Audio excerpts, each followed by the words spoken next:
अस्सलाम वालेकुम dear students, उम्मीद है कि सारे फाइन होंगे। देखिएगा बेटा, जो आज का हमारा टॉपिक है वो है डिप्रेसिएशन के बारे में। डिप्रेसिएशन होती क्या है, पहले तो हमें इसको समझना होगा। हमने इससे पीछे जो लास्ट 2 टॉपिक किए थे फाइनेंशियल मैथमेटिक्स के, वो थे हमारे पास सिंपल इंटरेस्ट और हमारे पास थे दूसरा कंपाउंड इंटरेस्ट। उसके बाद जो हमारे पास अगला टॉपिक है वो डिप्रेसिएशन के बारे में। डिप्रेसिएशन का मतलब होता है कि किसी चीज में कमी, उसकी मतलब कि हमारे पास या तो कीमत होगी उसमें कमी आ सकती है, या उसकी मार्केट में डिमांड कम हो गई है उसमें थोड़ा सा ये कमी आ सकती है। ठीक है, तो इसके बारे में हम थोड़ा सा जाते हैं, इसका इंट्रोडक्शन करते हैं शॉर्टकट। तो वो हमारे पास देखें वेयर एंड टेयर, मतलब कि हमने कोई चीज ली है और उसको पहना है। ठीक है, तो वो उसको जब हमने पहनने से कोई चीज आप मतलब के कपड़े हैं आप इस्तेमाल करते हो, पहनते हो, तो उसकी कीमत कम हो जाती है। उसके बाद हमारे पास है यूज, हम उस चीज को यूज करते हैं, मतलब हम मार्केट में जाते हैं सेलफोन लेते हैं। जब सेलफोन लेते हैं तो उसको जब इस्तेमाल करते हैं अपने काम में, तो जब यूज हो जाता है तो उसकी कीमत में क्या आ जाती है, कमी आ जाती है। मतलब उसकी जो प्राइस होती है वो डिप्रेसिएट कर जाती है। उसके बाद हमारे पास प्राइम है, मतलब कि हमने अगर कोई चीज खरीदी है तो उसका बहुत ज्यादा अरसा हो गया है, मतलब हमने उसको यूज भी इतना नहीं किया। ठीक है, उसको दूसरे कामों में या हमने उसको लेके घर में रख दिया है, तो वो टाइम के साथ साथ वो चीज अगर पड़ी भी रहेगी तो उसकी कीमत कम होती रहेगी। मतलब कि आप न्यू मॉडल गाड़ी लेते हो या बाइक लेते हो, आप कुछ अरसे के बाद देखोगे तो उसकी कीमत में कमी आ चुकी होती है। क्यों? वो देखें कि अब 2020 मॉडल है, तो उसके मुताबिक आपने भी बिल्कुल अगर कोई नई कीमत वाली गाड़ी ली हुई है, वो घर में खड़ी कर दी, उसको 1 साल का टाइम हो गया है, तो इसका मतलब है कि वो 2019 वाली जो गाड़ी होगी वो 2020 वाले के मुकाबले में क्या होगी, कम कीमत के ऊपर सेल होगी। मार्केट में उसकी कीमत कम हो चुकी होगी। क्यों? क्योंकि उसके मुकाबले में हमारे पास न्यू वर्जन उसका आ चुका होता है। ठीक है, तो वो टाइम के लिहाज से भी हमारे पास क्या हो जाती है, उसकी चीज की कमी में कमी हो जाती है या डिप्रेसिएट हो जाती है। उसके बाद हमारे पास अगला है एब्सोल्यूशंस। तो मतलब जो हमने चीज लेके रखी हुई है अपने पास इस्तेमाल की, हो सकता है वो आउटडेटेड हो गई हो, उसको उसके मुकाबले में मार्केट में मतलब कि वो कहें कि आप जी 2020 मॉडल आप चीज कोई गाड़ी या कोई मोबाइल फोन है या उसकी नया वर्जन आ गया, तो उसको लोग यूज करना चाहते हो, तो वो कहेंगे कि ये ओल्ड वर्जन है, ये आउटडेटेड है, हमें नहीं चाहिए, हमें तो न्यू वर्जन में चाहिए। तो वो हमारे पास इस तरह का वो ऑब्जर्वेशन के अंदर है। तो अब हम करते हैं डेफिनेशन डिप्रेसिएशन की। डिप्रेसिएशन की डेफिनेशन है हमारे पास, इट इज द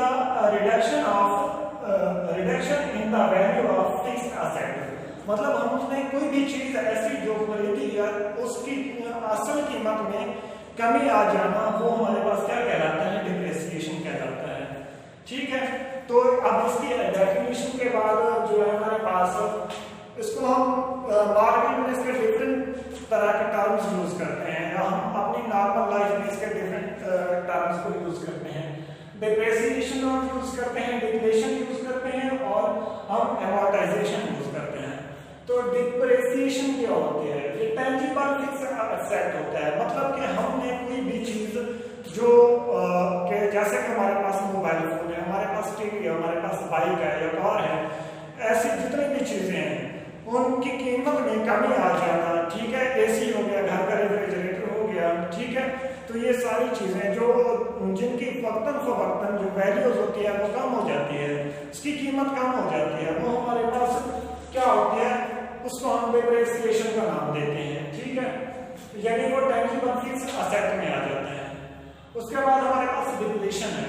डिप्लेशन ये हमारे पास जो हमारे नेचुरल रिसोर्सेज होते हैं उनमें जो कमी आ जाए वो हमारे पास क्या होता है, डिप्लेशन कहलाता है। मतलब कि जो हवा है उसमें आबो हवा में कमी आ जाना या ऑक्सीजन की कमी हो जाना, ऐसी जितनी भी चीजें हैं अगर उन चीजों में कमी आ जाए तो वो हमारे पास डिप्लेशन हो जाती है।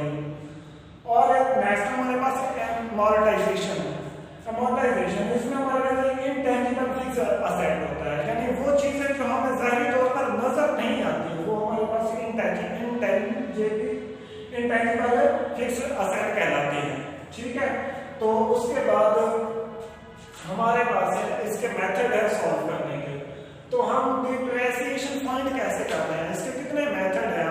इसके लिए हमारे पास जो मेथड है वो हमारे पास 2 मेथड है। There are 2 methods of depreciation. Depreciation के हमारे पास 2 मेथड आते हैं। पहला हमारे पास जो मेथड है वो हमारे पास है स्ट्रेट लाइन मेथड है, इसको हम SLM कहते हैं। स्ट्रेट लाइन मेथड में को हम जो दूसरा नाम देते हैं वो हमारे पास इसका ओरिजिनल कॉस्ट मेथड भी कहलाता है। उसके बाद हमारे पास जो अगला इसका मेथड है वो हमारे पास है return down value method. Return down value method इसको हम WDVB कहते हैं, या इसका जो दूसरा नाम है हमारे पास वो है डिमिनिशन बैलेंस मेथड। तो ये हमारे पास 2 मेथड हैं। इन मेथड्स को हम यूज करते हुए क्या करते हैं, डिप्रेसिएशन फाइंड कर सकते हैं।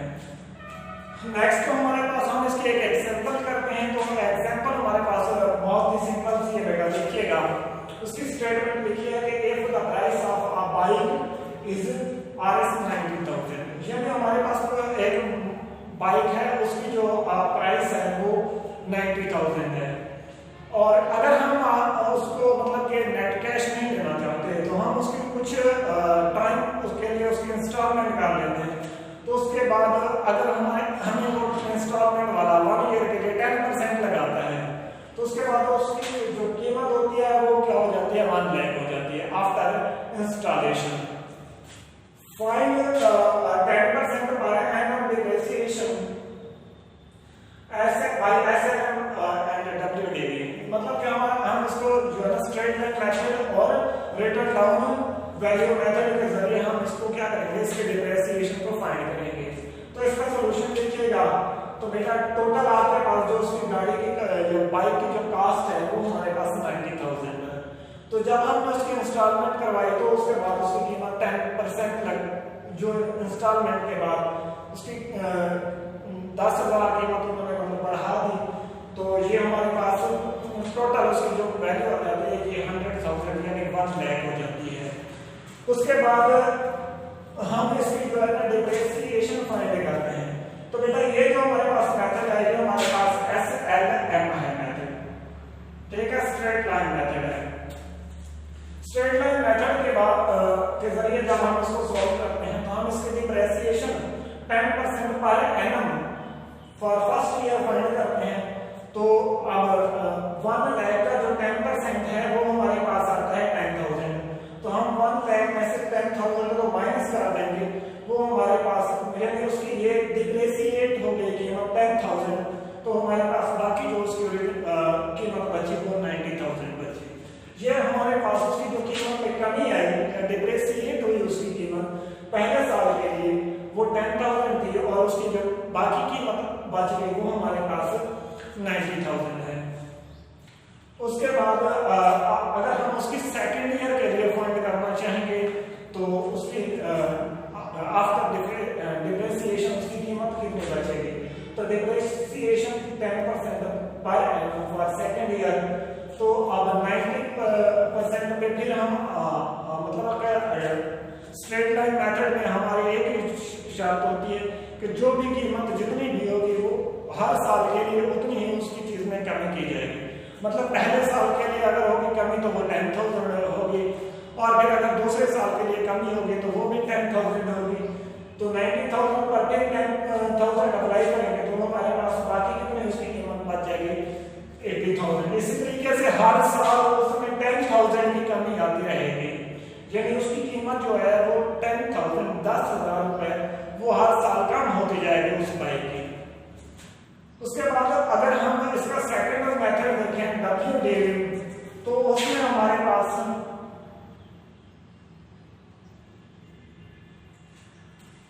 ये हमारे पास रिटर्न डाउन वैल्यू मेथड है। तो इसमें देखिए हमारे पास ये डिप्रेसिएशन हम फाइंड करें फॉर फर्स्ट ईयर तो उसकी 10% हमारे पास डिप्रेसिएशन क्या आएगी, 1 लाख के ऊपर जो 10% अगर हम निकालें तो उसमें 10,000 बनती है।